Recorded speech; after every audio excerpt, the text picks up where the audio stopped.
What if I told you that a young African president just exposed the biggest political scandal in American history?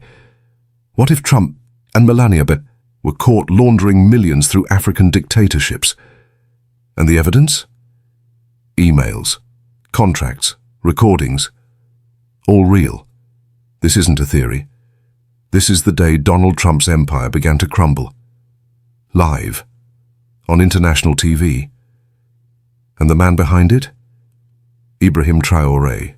It was a searing morning in Ouagadougou, May 2025, when President IBRAHIM Traoré received a call that would shake the foundations of global politics.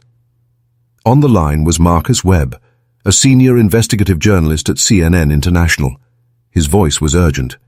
"Mr. President, I have documents that will change everything. They implicate former President Donald Trump and Melania in deep financial corruption tied directly to West Africa." Traoré paused, standing by the window of his office as the heat shimmered on the capital's skyline.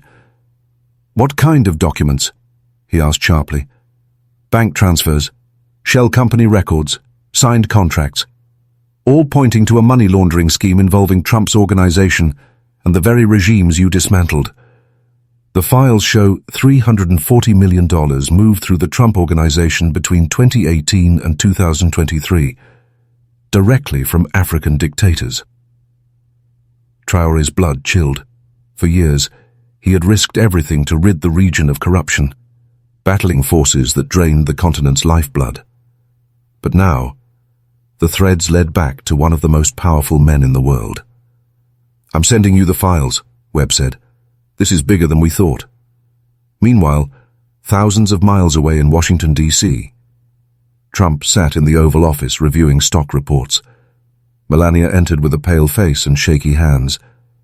"Donald, we need to talk," she whispered. "About Africa, the contracts." Trump looked up, irritation flashing across his face. "What contracts?" "The ones you made during the last administration. Someone's found them." Trump's color drained. He didn't need an explanation. He knew exactly what she meant. Back in Ouagadougou, IBRAHIM gathered his national security team in a sealed meeting. Laid out before them were printed contracts, bank statements, and encrypted emails. The evidence was clear. Trump's organization facilitated arms deals, embezzled public funds, and created offshore accounts to launder African money. Melania had personally signed several agreements, acting as an official representative. This is irrefutable," said Dr. Ouedraogo, the foreign minister. "These documents came directly from the investigations into the ousted regimes. Colonel Kibile, the defense minister, highlighted a line from a document. In 2022, during Trump's private citizen years, he negotiated with the ex-dictator of Mali to stash stolen assets in American banks." IBRAHIM turned toward the window. "Now it makes sense," he murmured. "All that resistance from foreign embassies. It wasn't about politics. It was about protecting dirty money." The tension was mounting. In D.C., Trump's chief of staff rushed into the Oval Office. "Sir, our security teams picked up activity. Someone is digging into your African connections. We suspect it's coming from Burkina Faso." Trump stood up abruptly. "Traoré," he growled. "That kid's poking the wrong bear." As panic spread across the White House, Melania sat silently, anxiety tightening her throat. "Donald, if this gets out—" "It won't," he snapped. "I'll make sure of it." That night, IBRAHIM couldn't sleep. The papers sprawled across his desk were more than evidence. They were betrayal. His wife, Ajara, found him hunched over the desk. "You need rest," she urged gently. "How can I?" he replied, voice low. The man who calls himself a beacon of democracy was secretly looting our future. "What will you do?" "I'll reveal the truth, no matter the cost." Ajara hesitated. "He's powerful, IBRAHIM. This could mean war." "I serve my people," IBRAHIM said firmly. "I don't kneel to corruption, no matter whose flag it wears." The next morning, the international media swarmed Ouagadougou. Traoré called a sudden press conference, sending shockwaves across diplomatic channels. Marcus W. Ebb was the first journalist to arrive. "Are you really doing this?" he asked. Ibrahim simply nodded. "The world needs to know." In Washington, chaos erupted. CIA intercepts confirmed the press conference was set for 2 p.m. local time. Aides scrambled. Trump, pacing, furious, ordered military options prepared against Burkina Faso. "You want war?" his generals asked in disbelief. "Mr. President, that would be a mistake." Trump slammed the desk.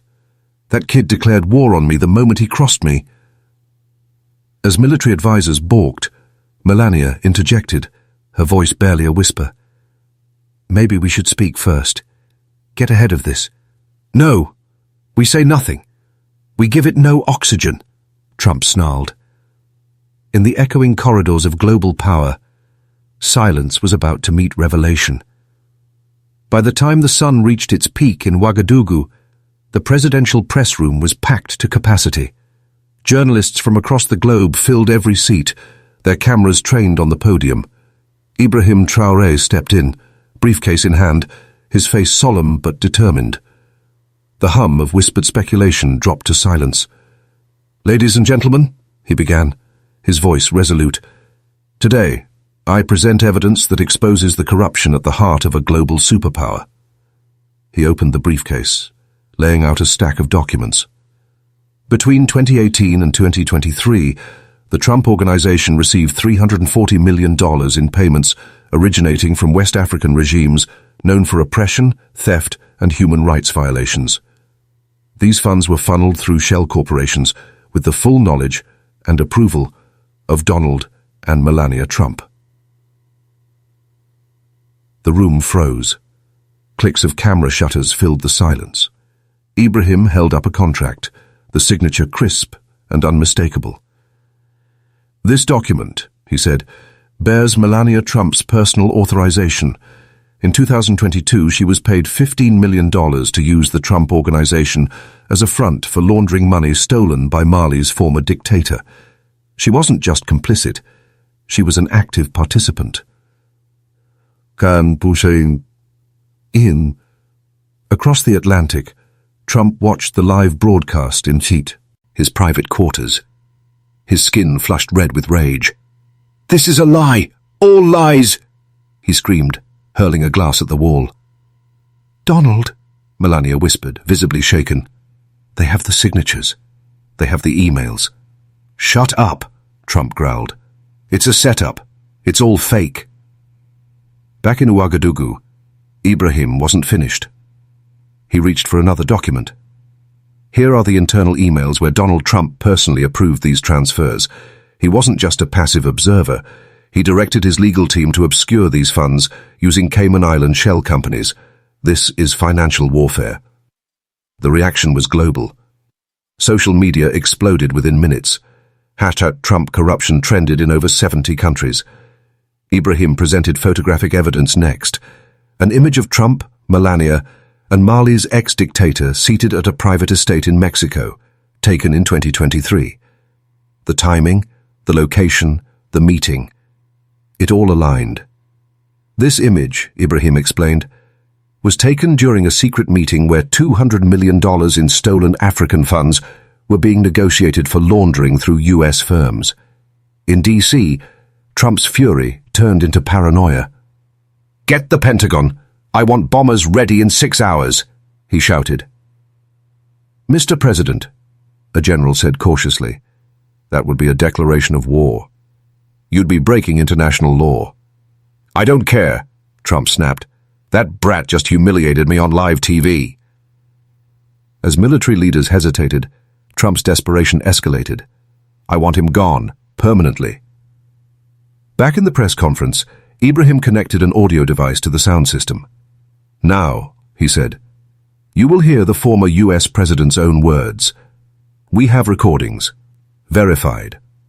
Undeniable." The room fell dead silent as a recording played. Trump's voice crackled over the speakers.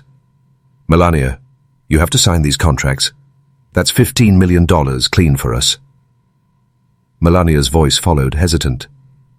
"Isn't that dangerous?" "The dangerous thing," Trump replied, "is ending up broke. These Africans are fools. They'll never figure it out."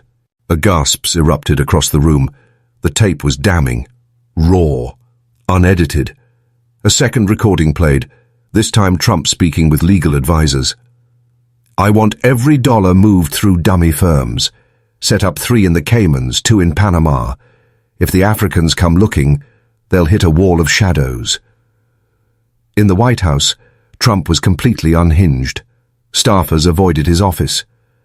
Melania sat trembling in a chair, her face pale. "Donald, they know everything.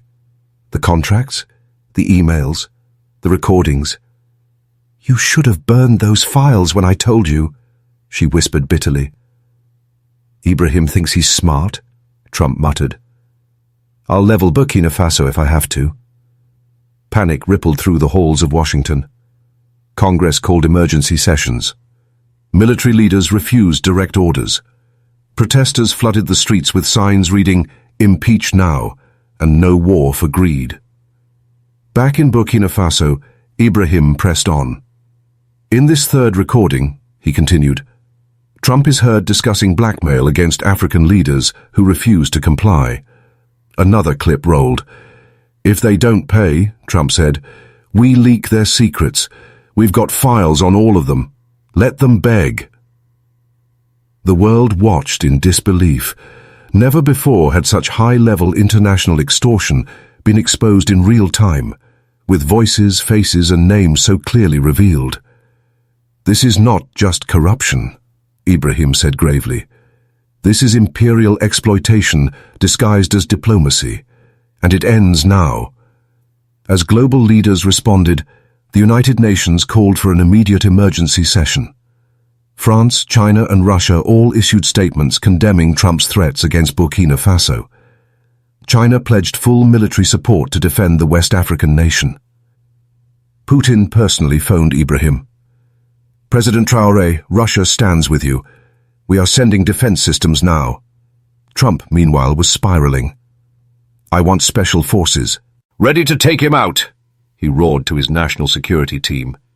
"Mr. President, that would be murder. I'm the President of the United States. I can do whatever the hell I want." In the background, cameras captured the unraveling of a man once considered untouchable. Ibrahim's quiet defiance had become a beacon of courage. As Trump descended deeper into chaos, his grip on power began to crumble. White House officials scrambled to contain the fallout, but nothing could put the genie back in the bottle. The recordings were out. The documents were authentic. The world had seen and heard everything, and Ibrahim Traoré wasn't finished. He stepped back to the podium, his voice unwavering.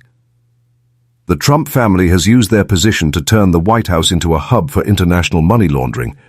They haven't just betrayed the American people, they've bled Africa dry." Journalists continued firing questions, but Ibrahim silenced the room with a raised hand. "There is one final piece of evidence." He held up a flash drive. "Contained in here are full audio recordings of Trump directing his legal team to obstruct investigations, destroy records, and issue threats to whistleblowers. This includes conversations about bribing African officials to remain silent and explicit instructions to manipulate U.S. banking systems." He plugged the drive into the sound system. A fourth recording played. Trump's voice again, raw and aggressive. "If the banks start asking questions, we shut it down. Fire anyone who talks. Move the rest through PACs. Nobody will touch it if it looks like campaign funding." Gasps spread across the room. This wasn't just corruption. It was a well-oiled criminal machine operating beneath the surface of global politics. Ibrahim continued, exposing details of offshore networks, encrypted channels, and code-named shell corporations. Each name, each numbers, meticulously catalogued. The world was riveted. Within an hour, over 300 million people had tuned in globally. News networks interrupted regular programming. Social media platforms crashed from traffic. Every headline blared the same message: the Trump scandal that shook the world. In Washington, Trump was unraveling on live television. Against the advice of every aide, he called his own press conference, a decision that would go down in history as the most catastrophic political miscalculation ever made. He stormed into the press room. His face was drenched in sweat, tie askew, his hair more chaotic than usual. Cameras flashed as he approached the podium, already shouting, "This is a lie. All of it. IBRAHIM Traoré is a criminal, a terrorist. He's trying to destroy America." Reporters stared in stunned silence. "Mr. President," an NBC journalist asked cautiously, "do you deny the authenticity of the recordings? They're fake, deep fakes, made with artificial intelligence. China and Russia are behind this. It's a global attack on freedom," Trump roared. Fox News' Peter Doocy raised a question. "Sir, is it true your wife signed financial documents linked to this operation?" "Melania never signed anything. This is a conspiracy," he bellowed, slamming his fist on the podium. In the crowd, aides shifted uncomfortably. Some tried to approach him, but Trump swatted them away. "You're all cowards. All of you. I'm going to destroy Burkina Faso." Across the world, leaders watched the meltdown in disbelief. The UN Security Council convened within the hour. One by one, nations condemned Trump's threats. France pledged full protection for Burkina Faso. China deployed naval units to the West African coast. Russia activated missile defense systems and delivered them to Ouagadougou overnight. At home, protests erupted in every major US city. Millions of Americans marched, demanding Trump's immediate removal. "No war for greed," they chanted. "Truth over power." Vice President Kamala Harris called a secret emergency session with her. "Oh, can save this country." Outside the White House, massive crowds gathered. Protesters flooded the streets of D.C. in the millions, waving placards that read, "Traoré exposed the truth, impeach Trump now, and no war for corruption." Police struggled to maintain order, while military officials quietly stood down, unwilling to follow a man descending into madness. Meanwhile, Melania Trump was arrested at Dulles International Airport, attempting to flee the country with $50 million in diamonds hidden in her luggage. "They were a gift," she claimed, handcuffed and crying. Her arrest only deepened the public outrage. The Justice Department froze all Trump Organization accounts. The evidence recovered matched precisely with what Ibrahim had exposed. At the FBI's press conference, the director stepped forward with a grim face. "President Traoré was right. We now possess undeniable proof of money laundering, international bribery, and financial conspiracy on a massive scale. The Trump family has committed crimes against the people of the United States and against the people of Africa." In Ouagadougou, Ibrahim received calls from world leaders expressing admiration and gratitude. The United Nations passed a resolution praising his courage in exposing a criminal network that spanned continents. "For the first time," one ambassador said, "a leader from the global south has held the most powerful empire accountable." "I never intended to change the world," Ibrahim told the BBC. "I only meant to tell the truth." Donald Trump Jr. and Eric Trump were both arrested and charged with obstruction of justice and destruction of evidence. "You can't do this. We're the Trump family," Eric shouted as he was led away by federal agents. But their power was gone, replaced by shame, fear, and handcuffs. The US Senate, shaken to its core, voted unanimously to impeach Trump. Even Republican senators who once defended him admitted, "This is the easiest decision I've ever made. He has lost his mind. He has betrayed the Constitution, the people, and the world." Vice President Kamala Harris was sworn in as interim president. Her first act, a personal phone call to Ibrahim Traoré. "President Traoré," she said, "on behalf of the American people, I thank you. I apologize for the crimes committed by our former leader." "You don't owe me an apology," Ibrahim replied. "You owe it to your people, and to ours." The markets began to recover. America, bruised and ashamed, slowly started to heal. International allies who had distanced themselves now returned, reassured by a change in leadership and a renewed commitment to transparency. In prison, Trump ranted daily about conspiracies. "It was fake. The CIA set me up. China, Russia, even Burkina Faso, they're all in on it." But no one paid attention. His legacy had shattered. He was no longer feared. He was pitied. Melania, now serving a sentence for money laundering, reportedly told prison therapists, "I should never have married him. I didn't know it would end like this." But the world knew. It had seen it coming, and it had ignored it for too long. The Trump organization was dissolved. Its assets were liquidated and distributed as reparations to the African countries whose people had been exploited. Burkina Faso alone received over $2 billion. Ibrahim used the funds to launch a national education program, the Transparency University, aimed at training a new generation of ethical African leaders. "This is not just about our country," Ibrahim said during the university's opening ceremony. "It's about creating a world where truth is louder than power." Months passed. The political landscape reshaped. Ibrahim Traoré was named Time magazine's Person of the Year. The cover read, "The man who saved global democracy." He toured the world, invited to speak at the United Nations, the European Union, and the African Union. Young leaders from across Latin America, Asia, and Africa came to Ouagadougou to learn from him. "How did you bring down the most powerful man in the world?" a Brazilian delegate once asked. Ibrahim smiled gently. "I didn't bring down anyone. I just turned on the light. The truth did the rest." At night, Ibrahim and his wife Ajara would stroll the palace gardens, reflecting on how fast the world had changed. "You changed history," she told him softly. "No," he replied. "History changed itself. I just refused to be silent." Trump remained locked in a high-security prison. His final days were filled with muttered threats and empty rage.